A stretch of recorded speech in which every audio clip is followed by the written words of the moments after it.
বাধ্যতামূলক অবসর দুদকের তদন্ত ও বরখাস্ত আতঙ্কে দিন কাটছে এনবিআর এর কর্মকর্তা কর্মচারীদের। আন্দোলনের বিষয়ে সরকারের কাছে ক্ষমা চেয়েও রেহাই মিলছে না অনেকের। এরই মধ্যে বরখাস্ত হয়েছেন প্রায় ৩০ জন কর্মচারী। আন্দোলনে জড়িতদের বেছে বেছে দুদকের তদন্ত ও বরখাস্তের সিদ্ধান্ত খুব একটা ভালো চোখে দেখছেন না বিশেষজ্ঞরা।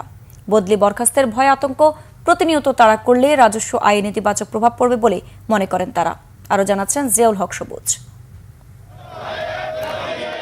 ১.৫ মাসের আন্দোলনের জেরে গত ২ জুলাই চাকরি হারিয়েছেন এনবিআর এর দ্বিতীয় সর্বোচ্চ পদে থাকা ৩ সদস্য সহ শীর্ষ ৪ কর্মকর্তা।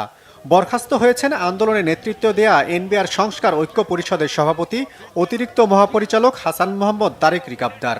দুদকের তদন্ত জালে আটকা পড়েছেন ঐক্য পরিষদের মহাসচিব সেহলা সিদ্দিকাও।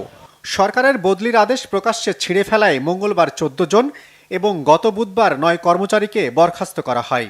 সবশেষ গেল বৃহস্পতিবারও ৩ কর পরিদর্শকের বরখাস্তের আদেশে সই করেছেন এনবিআর চেয়ারম্যান।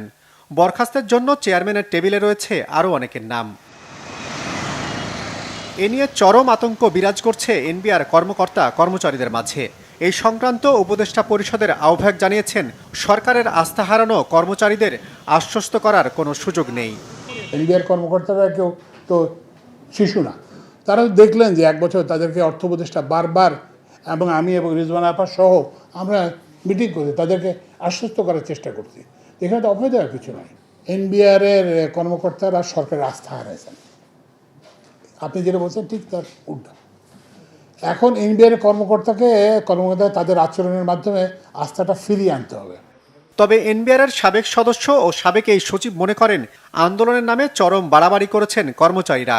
তবে বেছে বেছে দুদকের তদন্ত বা বরখাস্তের ফল ভালো হবে না এমন মত তার। আমাদের যে কর রাজস্ব, এটা কিন্তু মোট রাজস্বের 85%-এর বেশি, এবং এই কর রাজস্বটা প্রায় সম্পূর্ণভাবেই জাতীয় রাজস্ব বোর্ড আদায় করে। সেখানে যদি ভয় কাজ করে, সেখানে যদি আতঙ্ক কাজ করে, তাহলে এই কর আদায়ে রাজস্ব বৃদ্ধির যে লক্ষ্য, এটা কিন্তু বিঘ্নিত হতে পারে, হওয়ার আশঙ্কা থাকে। সুতরাং আমার মনে হয় তাদের মধ্যে ভয় আতঙ্ক দূর করে আলোচনার মাধ্যমে সমাধান করে আমার মনে হয় এমন একটা পরিস্থিতি সৃষ্টি করা উচিত যাতে করে আমাদের পারস্পরিক আস্থা থাকে এবং তারা তাদের সমস্ত যে শক্তি এটা রাজস্ব আদায়ে ব্যয় করতে পারে। এনবিআর এর কাজে গতি আনতে নীতি ও বাস্তবায়ন বিভাগ আলাদা করার পাশাপাশি আন্তঃক্যাডার দ্বন্দ্ব দূর করার তাগিদ দেন তিনি। জিয়াউল হক সবুজ, বাংলা ভিশন, ঢাকা।